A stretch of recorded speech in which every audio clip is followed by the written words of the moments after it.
শুরু করছি আজকে এসএসসি জিডি পরীক্ষায় প্রিভিয়াস ইয়ারে আসা জিকে জিএস এর প্র্যাকটিস সেট।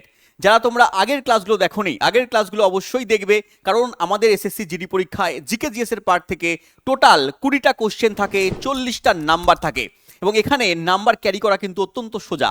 তুমি পারলে সেটা স্যার কুমড়োর ঘ্যাট করে দিলে, আর যদি না পারো তাহলে তুমি ছেড়ে দিয়ে চলে আসলে। তাই জন্য ভালো করে প্র্যাকটিস করো, প্রিভিয়াস ইয়ারের কোশ্চেন দেখো, এবং আমি যেগুলো করাচ্ছি শুধু কোশ্চেন করাচ্ছি না, কোশ্চেনের পিছনে থাকা কনসেপ্ট বলছি এবং আপকামিং পরীক্ষায় কি কি কোশ্চেন আসতে পারবে সেগুলো কিন্তু তোমাদেরকে জানাচ্ছি। তো শুরু করা যাক আজকের প্র্যাকটিস সেট। দেখো প্রথম প্রশ্ন কি রয়েছে। এসএসসি জিডি 2025-এ প্রশ্ন দিয়েছে, বলেছে ব্রিটিশ সরকার কোন সালে তৃতীয় গোলটেবিল বৈঠকের সুপারিশের ভিত্তিতে হোয়াইট পেপার বা শ্বেতপত্র প্রকাশ করেছিলেন। দেখো হোয়াইট পেপার বা শ্বেতপত্র প্রকাশ করেছিলেন কোন গোলটেবিল বৈঠকে। দেখো 3টে গোলটেবিল বৈঠক হয়েছিল ব্রিটিশদের সঙ্গে ভারতীয় নেতাদের। তা ব্রিটিশদের সঙ্গে ভারতীয় নেতাদের 3টে গোলটেবিল বৈঠক, যার মধ্যে প্রথম গোলটেবিল বৈঠক হয়েছিল 1930-এ। সেখানে অংশগ্রহণ করেছিল আম্বেদকর, আলী জিন্না। কংগ্রেস সেখানে যোগদান করেনি, এই গোলটেবিল বৈঠক ব্যর্থ হয়। দ্বিতীয় গোলটেবিল বৈঠক 1931-এ হয়, সেটা গান্ধীজি অংশগ্রহণ করেছিলেন, আম্বেদকরও অংশগ্রহণ করেছিলেন এবং সেটা সাম্প্রদায়িক ইস্যুতে বিবাদ হয়, সেটাও আস্তে আস্তে কি হয়ে যায়, ব্যর্থ হয়ে যায়। এবং তারপরে 1932-এ আবার ডাকে ব্রিটিশরা, দাদা আপনারা আসুন, ঠিক আছে, আবার গোলটেবিল বৈঠক আমরা বসি, কিন্তু সেখানে আবার কংগ্রেস যোগদান করেনি, কিন্তু বি.আর. আম্বেদকর যোগদান করে এবং সেই গোলটেবিল বৈঠকে কি হয়, শ্বেতপত্র প্রকাশ হয় তার পরের বছর 1933-এ। আর 1933-এ এই শ্বেতপত্রের ভিত্তিতে কি তৈরি হয় না 1935 তোমরা জানো ভারত শাসন আইন আসে। তাহলে এই ভারত শাসন আইন 1935-এ যে আসে তার ভিত্তি কি ছিল, এই শ্বেতপত্র বা হোয়াইট পেপার। এই শ্বেতপত্রে কি ছিল, এই শ্বেতপত্রে না সাংবিধানিক কিছু সংস্কার করা হয়েছিল এবং সেটার ভিত্তিতে কি তৈরি হয়, ভারত শাসন আইন তৈরি হয়। তাহলে এখানে আমার উত্তর কি হবে বাবা, 1933-এ হচ্ছে আমার শ্বেতপত্র আসে। আর 30, 31, 32-এ 3টে গোলটেবিল বৈঠক বসে। পরীক্ষায় কোশ্চেন যদি দেয় প্রথম গোলটেবিল বৈঠক কবে বসেছিল, না 1930-এ। দ্বিতীয় গোলটেবিল বৈঠক স্যার 1931-এ। তৃতীয় কোথায় বসেছিল, কবে বসেছিল, না 1932-এ বসেছিল, না লন্ডনে বসেছিল। 3টে গোলটেবিল বৈঠকে যিনি অংশগ্রহণ করেছিলেন তার নাম হচ্ছে বি.আর. আম্বেদকর, তোমরা মনে রাখবে। নেক্সট চলে এসো, বলেছে স্যার 20 জুলাই 1969 সাল আমেরিকার মহাকাশচারী নীল আর্মস্ট্রং কার সাথে প্রথম চাঁদে অবতরণ করেছিলেন। দেখো নীল আর্মস্ট্রং আর এডুইন অলড্রিন এই দুজন ব্যক্তি চাঁদে অবতরণ করেছিলেন। গিয়েছিলেন 3 জন, কিন্তু চাঁদের মাটিতে পা দিয়েছিলেন 2 জন। একজন ভয় পেয়েছিলেন, ভাবছো না ভয় পাইনি, কেন তিনি অবতরণ করেননি তার কারণের মধ্যেও আসবো। তাহলে 2 জন ব্যক্তি চাঁদে অবতরণ করেছিলেন, নীল আর্মস্ট্রং আর হচ্ছে এডুইন অলড্রিন। অপশন নাম্বার 3 আমার সঠিক উত্তর। আর একজন ছিলেন কে, মাইকেল কলিন্স। মাইকেল কলিন্স, 3 জন ব্যক্তি, এই যখন দেখতে পাচ্ছ 3 জন, ঠিক আছে, Edwin Aldrin, Michael Collins, Neil Armstrong. কিন্তু এই মাইকেল কলিন্স এই চন্দ্রযান থেকে যে যানটা পাঠানো হয়েছিল সেই যান থেকে চাঁদের মাটিতে নামেননি, তিনি যান চালাচ্ছিলেন, যদি সেটা উড়ে পালিয়ে যায় এই জন্য তিনি যানের মধ্যে বসছিলেন। স্যার মহাকাশ যানটার নাম কি ছিল, না সেই মহাকাশ যান চন্দ্রযানের নাম ছিল অ্যাপোলো 11। পরে রাখবে, পরীক্ষায় কোশ্চেন দিতে পারে, পরের পরীক্ষায় কোশ্চেন দেবে অ্যাপোলো, মনে রাখবে অ্যাপোলো 11, অ্যাপোলো 11 1969। স্যার এখান থেকে কোশ্চেন দিতে পারে যে প্রথম মহাকাশচারীর নাম কি। হ্যাঁ, প্রথম মহাকাশচারীর নাম পড়ে রাখবে ইউরি গ্যাগারিন। ইউরি গ্যাগারিন হচ্ছে প্রথম মহাকাশচারী, ইনি হচ্ছে প্রথম মহাকাশচারী, ইনি হচ্ছে রাশিয়ান ব্যক্তি। তাহলে প্রথম মহাকাশচারীর নাম যদি পরীক্ষায় জিজ্ঞেস করে তাহলে তুমি কি বলবে, প্রথম মহাকাশচারীর নাম হচ্ছে ইউরি গ্যাগারিন। তিনি মহাকাশে গিয়েছিলেন, চাঁদে যাননি, কিন্তু চাঁদে প্রথম গিয়েছিলেন কে বাবা, Neil Armstrong, Edwin Aldrin, Michael Collins. চাঁদের মাটিতে পা রেখেছিলেন কে, নীল আর্মস্ট্রং। তার 19 মিনিট পরে হচ্ছে এডুইন অলড্রিন চাঁদের মাটিতে পা রাখেন, সেটাও তোমরা মনে রাখবে। আচ্ছা, এই যে মহাকাশচারী ইউরি গ্যাগারিন, ইনি হচ্ছে রাশিয়ার মহাকাশচারী, পরে রাখবে এই রাশিয়ার কোন মহাকাশযানে করে তিনি গিয়েছিলেন। যেমন এটা হচ্ছে অ্যাপোলো 11 করে গিয়েছিল, যেমন এটার নাম হচ্ছে মনে রাখবে ভস্টক। কি নাম বাবা, ভস্টক, ঠিক আছে, তাহলে নাম পড়ে রাখবে, ঠিক আছে, ভস্টক, নস্টক না বাবা, ভস্টক। আর যদি বলে স্যার প্রথম ভারতীয় মহাকাশচারীর নাম কি, প্রথম ভারতীয় মহাকাশচারীর নাম রাকেশ শর্মা। রাকেশ রোশন না, কিন্তু রাকেশ শর্মা, তোমরা মনে রাখবে। নেক্সট চলে এসো পরের কোশ্চেনে। দেওয়া আছে পরিফেরা পর্বের কোন সদস্য আমাদের গ্রহে বর্তমানে রয়েছে। পরিফেরা পর্ব, প্রাণী রাজ্যের মধ্যে বিভিন্ন পর্ব আছে, তার মধ্যে পরিফেরা হচ্ছে একটা পর্ব, এর বাংলা হচ্ছে নাম ছিদ্রালো প্রাণী, ছিদ্রালো বা ছিদ্রযুক্ত প্রাণী। দেখো এখানে অপশনের মধ্যে কোনটা ছিদ্রযুক্ত প্রাণী রয়েছে, না স্পঞ্জ রয়েছে। এই স্পঞ্জ হচ্ছে ছিদ্রযুক্ত প্রাণী এবং এই হচ্ছে পরিফেরা পর্বের প্রাণী। এর দেহের মধ্যে অসংখ্য ছোট ছোট ছিদ্র পাওয়া যায়, এটাকে বলছি আমরা কি বাবা, অস্ট্রিয়া। পড়ে রাখবে। এই ছিদ্রগুলোকে কি বলি আমরা? অস্ট্রিয়া। এবং এর মাথায় একটা বড় ছিদ্র পাওয়া যায়। মাথায় কি পাওয়া যাচ্ছে? বড় একটা ছিদ্র পাওয়া যাচ্ছে। এই ছিদ্রগুলোকে বলছি আমরা অস্কিউলাম। অস্কিউলাম, এটাও তোমরা একটু পড়ে রাখবে যে মাথার ছিদ্রটাকে অস্কিউলাম বলে, আর সারা গায়ে যে ছিদ্র আছে তাকে আমরা অস্ট্রিয়া বলে দিই। স্যার কেঁচো, কেঁচো কোন পর্বের প্রাণী? দেখো কেঁচো হচ্ছে অ্যানিলিডা পর্বের প্রাণী। স্যার অ্যানিলিডা, কেঁচোর গঠন দেখবে আংটির মতো ছোট ছোট খণ্ড নিয়ে তৈরি হচ্ছে, আংটির মতো এই খণ্ডগুলোকে বলা হচ্ছে কি বাবা? না অ্যানিলিডা। এবং মনে রাখবে এই হাইড্রা হচ্ছে নিডারিয়া পর্বের প্রাণী। নিডারিয়া পর্বের প্রাণী হচ্ছে হাইড্রা। আর শামুক স্যার কোন পর্বের প্রাণী? শামুক তোমরা মনে রাখবে মোলাস্কা। মোলাস্কা পর্বের প্রাণী হচ্ছে শামুক। তোমরা এগুলো পড়ে রাখবে, পরীক্ষায় আসতে পারে। নেক্সট কোশ্চেনে চলে এসো। স্যার উন্নয়নের উচ্চ স্তরে কোন ক্ষেত্রটি জিডিপিতে বেশি অবদান রাখে? তোমাদের রঞ্জিত স্যার পড়িয়েছেন জিডিপি সম্পর্কে, অর্থনীতি সম্পর্কে। তো এই জিডিপিতে সবচেয়ে বেশি অবদান রাখে আমাদের দেশের মধ্যে কি বাবা? না পরিষেবা বা সার্ভিস সেক্টর। সার্ভিস সেক্টর সবচেয়ে বেশি অবদান রাখছে জিডিপির মধ্যে, ভারতীয় জিডিপির মধ্যে। তোমরা জানো জিডিপির ফুল ফর্ম কি? কমেন্ট বক্সের মধ্যে বলবে জিডিপির ফুল ফর্ম কি। তাহলে এই পরিষেবা বা সার্ভিস সেক্টর, আমরা কৃষিজাত পণ্য উৎপন্ন করছি, কিন্তু জিডিপির মধ্যে সবচেয়ে বেশি অবদান রাখছে মনে রাখবে না সার্ভিস সেক্টর। চলে এসো নেক্সট কোশ্চেন। স্যার সারহুল উৎসব নিচের কোন রাজ্যে পালিত হয়? সারহুল উৎসব কোন রাজ্যে পালিত হচ্ছে? মনে রাখবে আমাদের পশ্চিমবঙ্গের পাশেই অবস্থান করছে কে? ঝাড়খণ্ড। এই ঝাড়খণ্ডে পালিত উৎসব হচ্ছে সারহুল উৎসব। এবং এই সারহুল উৎসব কি হয় না একটা গাছকে কেন্দ্র করে, যাকে আমরা কি গাছ বলি? শাল গাছ। সেই শাল গাছকে কেন্দ্র করে হচ্ছে তোমার সারহুল উৎসব হচ্ছে ঝাড়খণ্ডে, তোমরা পড়ে রাখবে। ঠিক আছে, নেক্সট চলে এসো পরের কোশ্চেনে। স্যার নিচের কোনটি সঠিক ভারসাম্যপূর্ণ রাসায়নিক সমীকরণ? এরকম কোশ্চেন দিয়েছে পরীক্ষায়, কনসেপচুয়াল প্রশ্ন দিয়েছে দেখো সায়েন্স থেকে, যে কোনটা এখানে ব্যালেন্স সমীকরণ। তোমাকে সমীকরণ ব্যালেন্স করা শিখতে হবে। দেখতে হবে যে বাম পক্ষের যে পরমাণুর সংখ্যা আর ডান পক্ষের পরমাণুর সংখ্যা সমান আছে কোথায়। তুমি যদি ভালো করে দেখো, লাস্ট থেকে তুমি করবে, যখন তুমি একটা অপশন দেখবে লাস্ট থেকে করবে। তোমাকে আমি শিখিয়ে দিচ্ছি, ভালো করে দেখো যে এখানে কার্বন কতগুলো আছে দেখবে।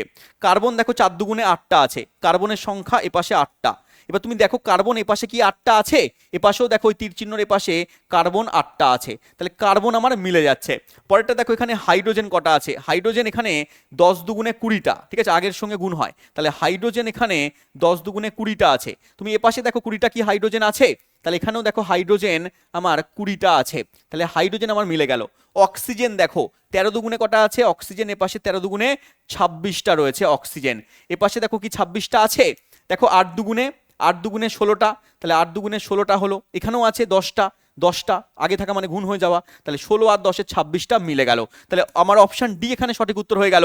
কিন্তু তুমি যদি ভালো করে অপশান এ বি সি এগুলো দেখো, তাহলে দেখবে এখানে বাম পক্ষের সঙ্গে ডান পক্ষের পরমাণু সংখ্যার মিল নেই। তোমাকে আমি একটা দেখিয়ে দিচ্ছি, অপশান এটা চেক করিয়ে দেখাচ্ছি। দেখো অপশান এ তুমি চেক করো, দেখো কার্বন কতগুলো আছে? স্যার কার্বন এপাশে 4 দুগুণে স্যার 8টা আছে, কার্বন এখানে 4 দুগুণে 8টা আছে, এপাশে কার্বন হচ্ছে 8টা আছে। স্যার কার্বন তো মিল আছে। পরেরটা দেখো হাইড্রোজেন এখানে দেখো 10 দুগুণে 20টা আছে, হাইড্রোজেন এখানে 20টা আছে। স্যার হাইড্রোজেন এখানেও তো 20টা আছে, দেখো এখানে হাইড্রোজেন 10 দুগুণে 20টা আছে, তাহলে এখানেও 20টা আছে। স্যার এখানে অক্সিজেন 12 দুগুণে 24টা আছে, তাহলে এখানে অক্সিজেন তোমার 24টা আছে, কিন্তু এখানে অক্সিজেন তোমার 8 দুগুণে 16টা, এখানে অক্সিজেন 8 দুগুণে 16টা, আর এখানে তোমার 10টা আছে, ঠিক আছে, তাহলে এখানে রয়েছে আমার 26টা। তাহলে অক্সিজেনের মিল নেই, প্রথম ইকুয়েশনে অক্সিজেন কিন্তু সমান নেই, তাহলে প্রথমটা আমার ব্যালেন্স সমীকরণ হবে না। এরকম ভাবে তুমি বিসি চেক করবে, দেখবে এটাও ব্যালেন্স হবে না, এটাও ব্যালেন্স হবে না। অপশন ডি থেকে চেক করা শুরু করবে, লাস্ট থেকে চেক করা শুরু করবে, কারণ এক্সামিনার চায় তোমার সময় যাতে নষ্ট হয়। তুমি প্রথম থেকে চেক করতে গেলে দেখবে 3 নম্বরে গিয়ে বা 4 নম্বর অপশনে গিয়ে মিলবে। এই হলো আমার ব্যালেন্স সমীকরণ। যারা বুঝলে না তাদেরকে বেসিক থেকে পড়তে হবে। এরকম প্রত্যেকটা জিনিস, প্রত্যেকটা সাবজেক্ট, প্রত্যেকটা কনসেপ্ট তোমাকে জানতে হবে, কারণ কনসেপচুয়াল প্রশ্ন দিচ্ছে 2025-এ। দেখো এই যে 7/2/2025, আমি মন থেকে কোশ্চেন করাচ্ছি না, পরীক্ষায় আসা কোশ্চেন দেখে নেবে। তাহলে এই টাইপের প্রশ্ন করতে গেলে তোমাকে ভালো করে কনসেপ্ট পড়তে হবে। এবার তো পরীক্ষা আমাদের হচ্ছে, এবারে যারা তোমরা এখনো প্রিপারেশন ঠিকভাবে করোনি, তারা পরীক্ষা দিচ্ছ, তাদের ক্ষেত্রে বলবো পরীক্ষা দাও ঠিক আছে, কিন্তু পরের বছরের জন্য প্রিপারেশন শুরু করে দাও। আর যারা পরের বছর 2027-এ ভাবছো স্যার 27-এ আমাকে চাকরি পেতেই হবে, এসএসসি জিডি আমাদের পরীক্ষায় প্রিপারেশন করতেই হবে ভালো করে, তার জন্য বলবো এখন থেকে প্রিপারেশন শুরু করে দাও। তোমাদের রিকোয়েস্টের জন্য অলরেডি আমাদের 2027 এসএসসি জিডি ব্যাচ শুরু হয়ে গেছে, প্রচুর ছেলেপেলে কিন্তু জয়েন করে নিয়েছে, কয়েকটা মাত্র ক্লাস হয়েছে। এখন থেকে শুরু করো, সময় নিয়ে পড়ো, 1 বছর হাতে টাইম থাকবে, তো এখন থেকে প্রিপারেশন করলে আমি তোমাকে গ্যারান্টি দিয়ে বলছি যে এসএসসি জিডি পরীক্ষায় তুমি চাকরি পাবে। কারণ প্রচুর ছেলেপেলে এখানে চাকরি পেয়েছে, আগের বছর পেয়েছে, তার আগের বছর পেয়েছে, এবছরেও পাবে, যারা আগে থেকে পড়ছে তারা পাবে। কিন্তু এখন থেকে প্রিপারেশন করলে হবে না, সময় নিয়ে তোমাকে প্রিপারেশন করতে হবে, হাতে অন্তত তোমাকে 7-8 মাস সময় নিয়ে প্রিপারেশন করতে হবে। এখন থেকে যুক্ত হতে পারো। এছাড়া যারা অন্যান্য পরীক্ষা দেবে তারা আমাদের 6.0 ব্যাচে যুক্ত হতে পারো, পুলিশের জন্য বা আমাদের এসএসসির জন্য, অন্যান্য পরীক্ষার জন্য বা রেলের পরীক্ষার জন্য যুক্ত হতে পারো, বা সাবজেক্ট ওয়াইজ ব্যাচও আমাদের রয়েছে, তুমি এখানে যুক্ত হতে পারো। এছাড়া দেখে নাও এখানে কি কি সুযোগ সুবিধা পাবে, একেবারে ছোটবেলার ঘাটতি পূরণ করে পড়ানো হবে, আপডেটেড লেভেলের তুমি কন্টেন্ট পেয়ে যাচ্ছ বাবা, তার সঙ্গে সঙ্গে এই পরীক্ষাগুলো তুমি কভার করতে পারবে একসঙ্গে। যেমন সায়েন্স একবার তুমি আমার কাছ থেকে পড়ে নেবে, তুমি সমস্ত পরীক্ষা অল ইন্ডিয়াতে যে এমসিকিউ লেভেলের পরীক্ষা আছে তোমার কভার হয়ে যাবে। তার সঙ্গে এই যে কনসেপ্ট সহকারে স্টোরি টেলিংয়ের মাধ্যমে এগুলো ট্রিক্সের মাধ্যমে পড়ানো হয়, তোমরা জানো। লাইভ ক্লাস তোমরা করতে পারবে, লাইভ ক্লাসের সঙ্গে সঙ্গে সেই ক্লাসগুলো রেকর্ডের আকারে থাকবে, যতদিন তোমার কোর্সের ভ্যালিডিটি থাকবে সেগুলো রেকর্ডের আকারে তোমার কাছে থাকবে, পিডিএফ তুমি পেয়ে যাবে, এখান থেকেই তুমি মক টেস্ট দিতে পারবে। তোমার পরীক্ষার সিলেবাস কভার হয়ে গেল, তুমি এখান থেকেই সেই পরীক্ষার মক টেস্ট দিতে পারবে, নিজের নম্বরকে যাচাই করে নিতে পারবে, তার সঙ্গে সঙ্গে তুমি একজন গাইড পেয়ে যাবে। তোমার পার্সোনাল যদি কোনো প্রবলেম হয়, তুমি পার্সোনাল প্রবলেম আমাদের হোয়াটসঅ্যাপ গ্রুপে পাঠালে সেখানে টেকনিক্যাল টিম বসে আছে, সেখানে সেই সাবজেক্টের স্যার বসে রয়েছে, তোমাকে উত্তর দেবে 24 ঘন্টার মধ্যে। চলে এসো। তাহলে এই কন্ট্যাক্ট নাম্বার দেখতে পাচ্ছ, বাদবাকিটা তুমি কন্ট্যাক্ট নাম্বারে জেনে নেবে এবং ডাউনলোড করে নেবে your study app Google play store বা কমেন্ট বক্সের লিঙ্ক থেকে। নেক্সট চলে আসছি আমাদের কোশ্চেনে। বলেছে 2011 সালের ভারতের জনগণনা অনুযায়ী নিচের কোন রাজ্যের সাক্ষরতার হার সবচেয়ে বেশি? দেখো 2011-র পরে ভারতে এখনো পর্যন্ত জনগণনা হয়নি, তাই এখনো পর্যন্ত যা কোশ্চেন আসে জনগণনা থেকে 2011 সালকে ভিত্তি করেই দেয়। তো 2011 সালের জনগণনা অনুযায়ী বলেছে কোন রাজ্যে সাক্ষরতার হার সবচেয়ে বেশি, এটাও দেখো পরীক্ষায় কোশ্চেন দিয়েছে। তোমাকে আমি একটা চার্ট দেখিয়ে দিই। দেখো ভারতের সাক্ষরতার হার যদি বলি, তাহলে কেরালা বলে একটা রাজ্য রয়েছে, কেরল বলে রাজ্য রয়েছে, সেই রাজ্যের মধ্যে 93.91%। যদি আমাদের এবছর 2026-এ বা 27-এ যখন রিপোর্ট আসবে আমরা তখনও দেখব কেরালাতেই সাক্ষরতার হার এখনো পর্যন্ত কিন্তু বেশি দেখা যাচ্ছে। তারপরে যদি দ্বিতীয় রাজ্য বলে, তাহলে দ্বিতীয় সর্বোচ্চ সাক্ষরতার হার হচ্ছে মিজোরামে রয়েছে 91.33%, এবং তারপরে কেন্দ্রশাসিত অঞ্চলগুলোর মধ্যে লাক্ষাদ্বীপ রয়েছে, আর বিহারে সবচেয়ে কম বলতে পারো, এটা সবচেয়ে যদি বলা হয় কম সাক্ষরতার হার, সর্বনিম্ন সাক্ষরতার হার, তাহলে বলে দেবে বিহার। আবার যদি রিপোর্ট আসে 26-27-এ, তুমি দেখবে বিহারই হচ্ছে তোমার আবার সেই রাজ্য হবে যেখানে সাক্ষরতার হার কম সবচেয়ে। দেখো 61.80%, 61.80%। তাহলে আমার উত্তর কি হচ্ছে বাবা? উত্তর হয়ে যাচ্ছে কেরালা। মনে রাখবে, কেরালার পরে যদি অপশন দেয় দ্বিতীয় সাক্ষরতার হার, তাহলে পরে তুমি বলবে এখানে বাবা মিজোরাম। নেক্সট চলে আসো পরের কোশ্চেন। বলেছে স্যার প্রথম পঞ্চবার্ষিকী পরিকল্পনায় নিচের কোন খাতটিতে সর্বোচ্চ অগ্রাধিকার দেওয়া হয়েছিল? দেখো ভারত যখন স্বাধীন হয় তারপরে ভারতের অবস্থা তেমন ভালো ছিল না। স্বাধীনতার পর থেকে বিভিন্ন সেক্টরে, বিভিন্ন দিকে না কৃষিকাজে উন্নত ছিল, না শিল্পেতে উন্নত ছিল। তো সেই জায়গা থেকে ভারতকে উন্নত করার জন্য 5 বছর করে পঞ্চবার্ষিকী পরিকল্পনা চালু করা হয়েছিল, যে 5 বছরের মধ্যে আমাদের এই জিনিসে উন্নতি করতে হবে। এটা একটা পরিকল্পনা করা হয়েছিল, যেটাকে আমরা শুরু করেছিলাম 1951 থেকে। 1951-তে প্রথম পঞ্চবার্ষিকী পরিকল্পনা আসে, 1951 থেকে 56 পর্যন্ত। তারপর 56 থেকে আবার 61 পর্যন্ত আসে দ্বিতীয় পঞ্চবার্ষিকী পরিকল্পনা। তা প্রথম পঞ্চবার্ষিকী পরিকল্পনার মধ্যে লক্ষ্য ছিল যে আমাদের দেশের কৃষি, সেচ এবং বিদ্যুতের উন্নতি করা। তাহলে কৃষিকাজ, সেচ এবং বিদ্যুতের উন্নতি করার পরিকল্পনা প্রথম পঞ্চবার্ষিকী পরিকল্পনার মধ্যে নেওয়া হয়েছিল, এবং এই পরিকল্পনার যে মডেল তৈরি করেছিলেন দুজন, হ্যারাড ডোমার মডেল, ঠিক আছে, যাকে বলা হচ্ছে আমরা, দুজন ব্যক্তি রয়েছে, হ্যারাড একটা এবং ডোমার একটা, ডোমার একজনের নাম। তো এই প্রথম পঞ্চবার্ষিকী পরিকল্পনাকে আমরা কি বলছি? হ্যারাড ডোমার মডেল বলছি। এরপরে আসে 56 থেকে 61, দ্বিতীয় পঞ্চবার্ষিকী পরিকল্পনা। এটা তৈরি করেছিলেন কে বাবা? না, পিসি মহলানবিশ, প্রশান্ত চন্দ্র মহলানবিশ, এবং তার নাম অনুসারে এটাকে বলছি আমরা পিসি মহলানবিশ মডেল। এখানে কি করা হয়েছিল? ভারী শিল্পের ওপরে জোর দেওয়া হয়েছিল, পড়ে রাখবে। এবং তারপরে 51 থেকে 66 পর্যন্ত আসে দ্বিতীয় পঞ্চবার্ষিকী পরিকল্পনা। বেশি ইম্পর্টেন্ট প্রথমটাই আর দ্বিতীয়টা পড়ে রাখবে। নিচের কোন নদীটির উল্লেখ ঋগ্বেদে নেই? দেখো ঋগ্বেদ, এই ঋগ্বেদ কথাটা কোথা থেকে এসেছে? না, বৈদিক যুগ থেকে এসেছে। বৈদিক যুগে 4টে বেদ পাওয়া যেত, একটা ঋগ্বেদ, সামবেদ, যজুর্বেদ, অথর্ববেদ। ম্যাডাম তোমাদেরকে পড়িয়েছে এগুলো ডিটেলসে, তোমরা দেখে নেবে ক্লাস। তো এই ঋগ্বেদের মধ্যে কোন নদীর এখানে উল্লেখ নেই? উত্তর হয়ে যাবে কৃষ্ণা। কৃষ্ণা নদীর উল্লেখ কিন্তু পাওয়া যায় না ঋগ্বেদে। না, যমুনা নদীর উল্লেখ পাওয়া যায়, হ্যাঁ, গোটা 2-3বার পাওয়া যায়। আচ্ছা, সরস্বতী নদীকে এই ঋগ্বেদের মধ্যে বলা হয়েছে প্রধান নদী। তাহলে ঋগ্বেদে প্রধান নদী কোনটা? প্রধান নদী হচ্ছে, মনে রাখবে, না, সরস্বতীকে প্রধান নদী বলা হয়েছে। আর সিন্ধু নদীর উল্লেখও অনেকবার রয়েছে। সিন্ধু নদী 5টা নদী নিয়ে তৈরি হয়েছে কথা বলা হয়েছে। 5টা নদীর নাম কি কি তোমরা কমেন্ট বক্সের মধ্যে বলবে। তোমরা ম্যাডাম পড়িয়েছে এগুলো, 5টা নদী মিলে সিন্ধু নদী তৈরি হয়েছে। তো 5টা নদীর নাম কি কি বলবে একদম। চলে এসো নেক্সট কোশ্চেনে। বলেছে 74তম সংবিধান সংশোধনী, 74তম সংবিধান সংশোধনীর আইন অনুযায়ী নিচের কোন সংস্থাটি পৌরসভাগুলোর সুষ্ঠু নিয়মকানুন নির্বাচনের জন্য দায়ী? মানে পৌরসভা তৈরি হয়েছিল, সে পৌরসভা সুষ্ঠু নিয়মকানুন পরিচালনা করবে, তার দায়িত্বভার কাকে দেওয়া হয়েছিল? দেওয়া আছে ডিস্ট্রিক্ট ইলেকশন কমিশন, দেওয়া আছে স্টেট ইলেকশন কমিশন, দেওয়া আছে ডিভিশনাল ইলেকশন কমিশন, দেওয়া আছে ইলেকশন কমিশন অফ ইন্ডিয়া। কোন উত্তরটা সঠিক হবে? দেখো, পৌরসভা এর দায়িত্ব দেওয়া হয়েছিল স্টেট ইলেকশন কমিশনকে। অপশন বি বা অপশন 2 এখানে আমাদের সঠিক উত্তর মনে রাখবে। এই 74তম সংবিধান সংশোধনীর মাধ্যমে পৌরসভা তৈরি হয়েছিল, এবং মনে রাখবে 73তম সংবিধান সংশোধনীর মাধ্যমে 73তম সংবিধান সংশোধনীর মাধ্যমে পঞ্চায়েত তৈরি হয়েছিল। এটাও তোমরা একটুখানি পড়ে রাখবে। নেক্সট কোশ্চেনে চলে এসো। বলেছে স্যার, ভারতের 25তম প্রধান নির্বাচন কমিশনারকে। 25তম নির্বাচন কমিশনারকে জানতে চেয়েছে এখানে। এটা আগের বছরের পরীক্ষায় প্রশ্ন, তাই 25তম দিয়েছে, কিন্তু এখন বর্তমানে 26তম নির্বাচন কমিশনার চলে এসেছে। দেখো, 26তম নামটা পড়ে রাখবে, জ্ঞানেশ কুমার। এখন বর্তমানে 19শে ফেব্রুয়ারি 2025 থেকে বর্তমান পর্যন্ত যিনি রয়েছেন তার নাম কি বাবা? জ্ঞানেশ কুমার পড়ে রাখবে।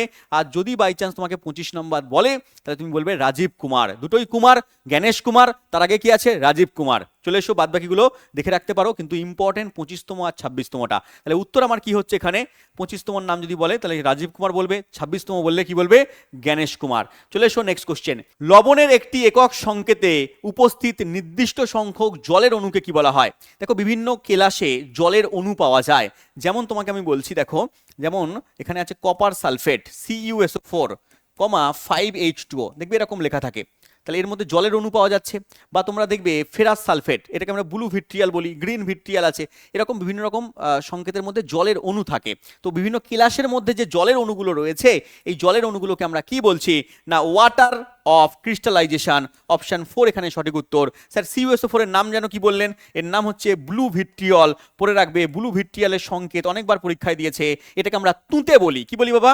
তুঁতে বলে থাকি। মনে রাখবে, তুঁতের সংকেত বা ব্লু ভিট্রিয়লের সংকেত CuSO4, 5H2O, যার নাম হচ্ছে এখানে কপার সালফেট বা কিউপ্রিক সালফেট। স্যার, আরেকটা যেন কি বললেন? Green vitriol. একদম, গ্রিন ভিট্রিয়লটা মনে রাখবে, পরীক্ষায় দিতে পারে। গ্রিন ভিট্রিয়ল, গ্রিন ভিট্রিয়ল মনে রাখবে, এটা হচ্ছে FeSO4, এটা হচ্ছে FeSO4, 7H2O। FeSO4 এর নাম হচ্ছে ferrous sulphate, ferrous sulphate, 7H2O। যদি স্যার বলে হোয়াইট ভিট্রিয়ল, যদি বলে দেয় এখানে হোয়াইট ভিট্রিয়ল, এর নাম কি হবে স্যার? হোয়াইট ভিট্রিয়লের নাম পড়ে রাখবে ZnSO4, zinc sulphate, ZnSO4, 7H2O হচ্ছে তোমার হোয়াইট ভিট্রিয়ল। এছাড়া পড়ে রাখবে অয়েল অফ ভিট্রিয়ল। যদি বলে অয়েল অফ ভিট্রিয়ল, যদি বলে দেয় পরীক্ষায়, অয়েল অফ ভিট্রিয়লের নাম পড়ে রাখবে, অয়েল অফ ভিট্রিয়ল বলা হচ্ছে সালফিউরিক অ্যাসিডকে। H2SO4 হচ্ছে সালফিউরিক অ্যাসিডের সংকেত। তাহলে এই সংকেতগুলো পড়ে রাখবে, পরীক্ষায় সংকেত থেকেও প্রশ্ন কিন্তু আসতে পারে। নেক্সট চলে এসো।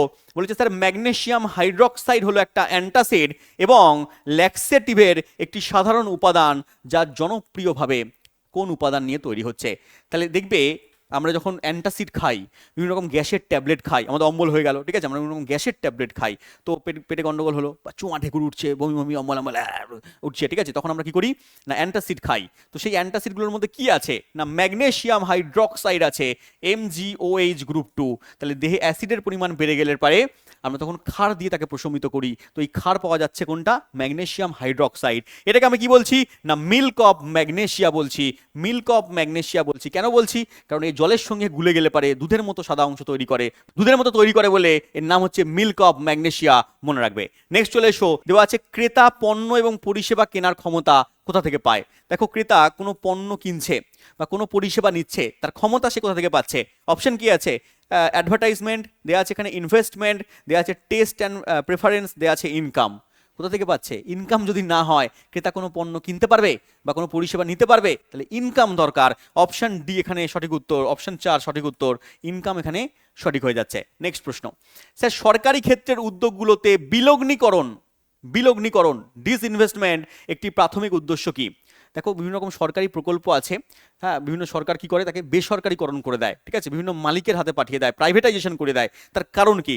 তার কারণ সরকারি উদ্যোগের দক্ষতা হ্রাস করে দিচ্ছে, নাকি বেসরকারি ক্ষেত্রের অংশগ্রহণ বন্ধ করে দিচ্ছে, নাকি সরকারের জন্য রাজস্ব তৈরি করছে, নাকি শিল্পের ওপর সরকারের নিয়ন্ত্রণ বৃদ্ধি করছে? দেখো, সঠিক উত্তর কি হবে? Option number 3। দেখো, সরকারের জন্য রাজস্ব তৈরি করা।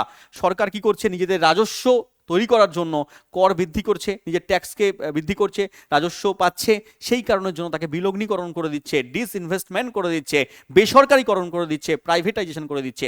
এর কিছু ভালো গুণ আছে, যেমন কিছু খারাপ গুণও কিন্তু রয়েছে। এরকম আমরা দেখতে পাচ্ছি এখন বর্তমানে আমাদের বিভিন্ন রকম রেলওয়ে বলো বা অন্যান্য শিল্পগুলো বলো, সেগুলো কিন্তু প্রাইভেটাইজেশন হয়ে যাচ্ছে। ঠিক আছে বাবা, চলে এসো নেক্সট কোশ্চেনে। দেওয়া আছে কর্ণম মালেশ্বরী কবে মেজর ধ্যানচাঁদ খেলরত্ন পুরস্কার পেয়েছিলেন?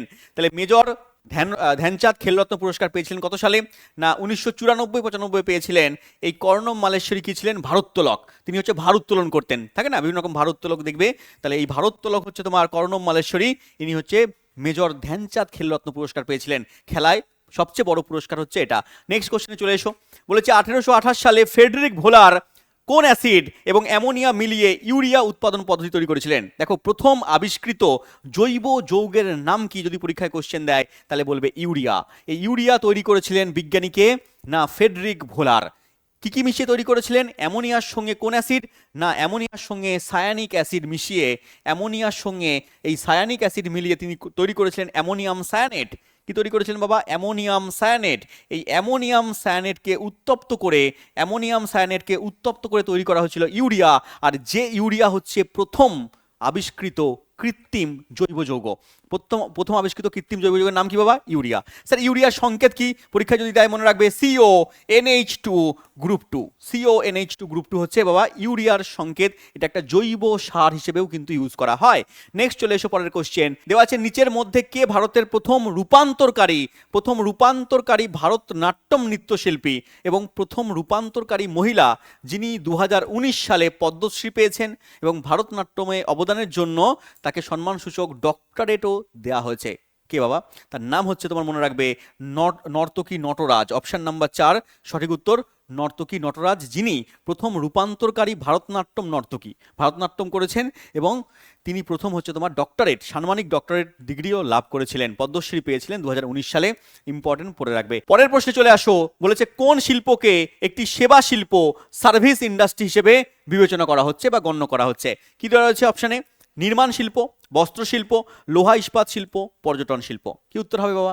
না, পর্যটন শিল্প। আমরা জানি বিভিন্ন পর্যটকরা বিভিন্ন জায়গায় আসে, হ্যাঁ, যেমন কাশ্মীরে রয়েছে, আমাদের দার্জিলিংয়ে রয়েছে, দীঘায়, পুরীতে রয়েছে। তাহলে এর বিভিন্ন জায়গায় কি হচ্ছে না, পর্যটন শিল্প গড়ে উঠেছে।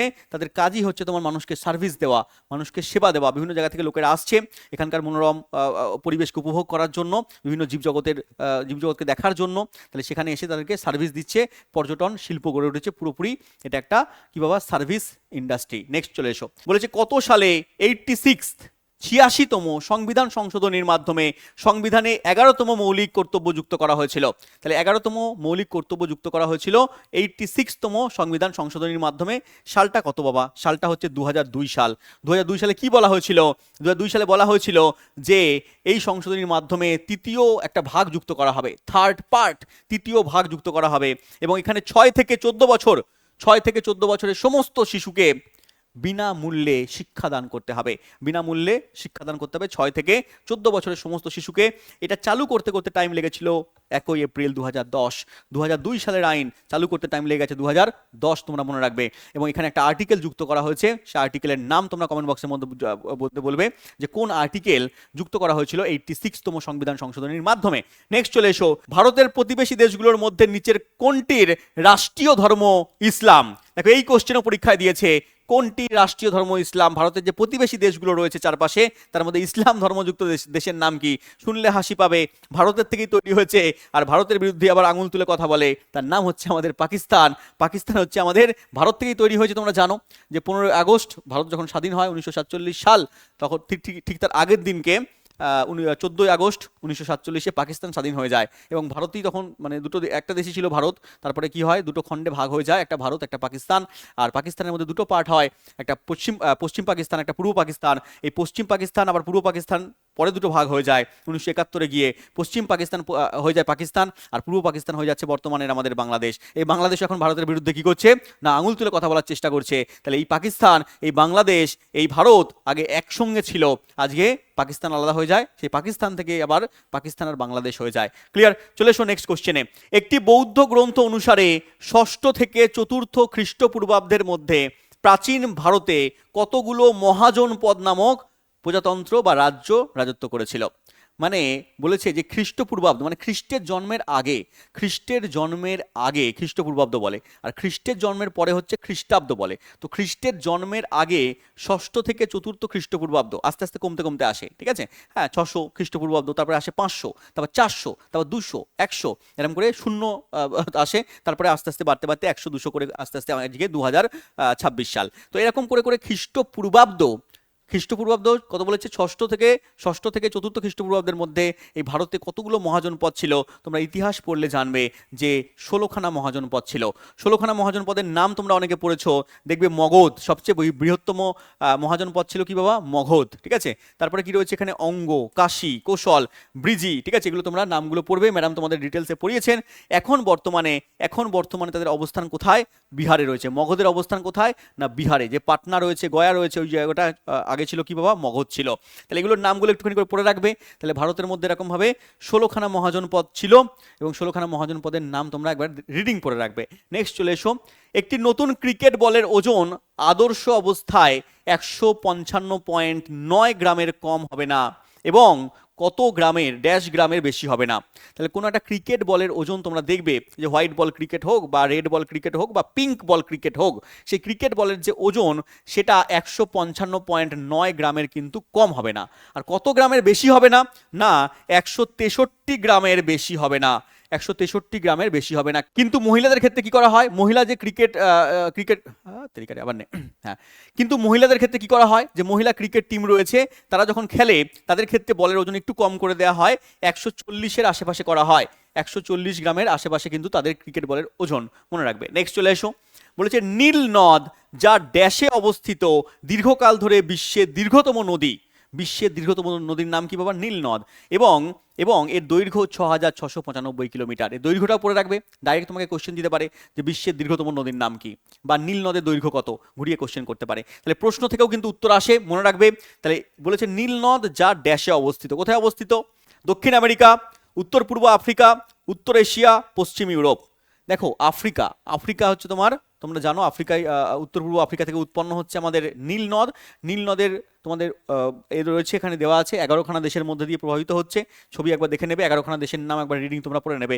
মিশর, সুদান, ইথিওপিয়া, উগান্ডা ইত্যাদি দেশের মধ্যে দিয়ে গিয়ে লাস্টে ভূমধ্য সাগরে পতিত হয়েছে কে বাবা, না নীল নদ, ঠিক আছে। এই নীল নদের মধ্যে দুটো পার্ট আছে, একটা হোয়াইট নীল, একটা হচ্ছে ব্লু নীল, ঠিক আছে। একটা হচ্ছে হোয়াইট নীল, একটা হচ্ছে ব্লু নীল, এই দুটো অংশ মানে দুটো জুড়ে হচ্ছে তোমার নীল নদ তৈরি হয়েছে, তোমরা পড়বে, ম্যাডাম তোমাদের পড়িয়েছেন। চলে এসো পরের কোশ্চেনে, দেওয়া আছে ভারতে মুসলমানদের শিক্ষার আধুনিকীকরণের জন্য কে আলিগড় আন্দোলনের নেতৃত্ব দিয়েছিলেন। তিনি আর কেউ নয়, তার নাম হচ্ছে সৈয়দ আহমেদ খান।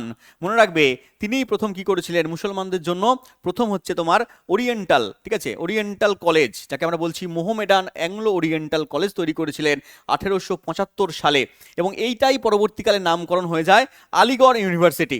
আলিগড় মুসলিম মহাবিদ্যালয় নামে পরিণত হয়ে যাচ্ছে।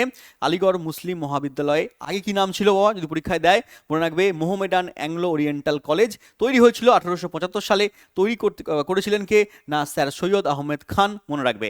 নেক্সট কোশ্চেন চলে এসো, দেওয়া আছে ডক্টর পিসি মহালান বিশ মানে প্রশান্ত চন্দ্র মহালান বিশ ড্যাশ নামেও পরিচিত। এই কোশ্চেনটা তোমাদের জন্য আমি HW রাখলাম, তোমরা কমেন্ট বক্সের মধ্যে আমাকে বলবে যে এই প্রশ্নের উত্তর কি হবে। এই কোশ্চেন থেকে পরের দিন আমি ক্লাস করাবো, পরের দিনের প্র্যাকটিস সেটের প্রথম কোশ্চেন হবে এটা, এবং তোমরা কমেন্ট বক্সের মধ্যে এর উত্তর জানলে অবশ্যই কমেন্ট বক্সের মধ্যে লিখবে, আর ক্লাসটা কেমন লাগলো অবশ্যই কমেন্ট বক্সের মধ্যে জানাবে। দেখা হচ্ছে পরের ভিডিওতে, ততক্ষণ ভালো থেকো, থ্যাংক ইউ, জয় হিন্দ।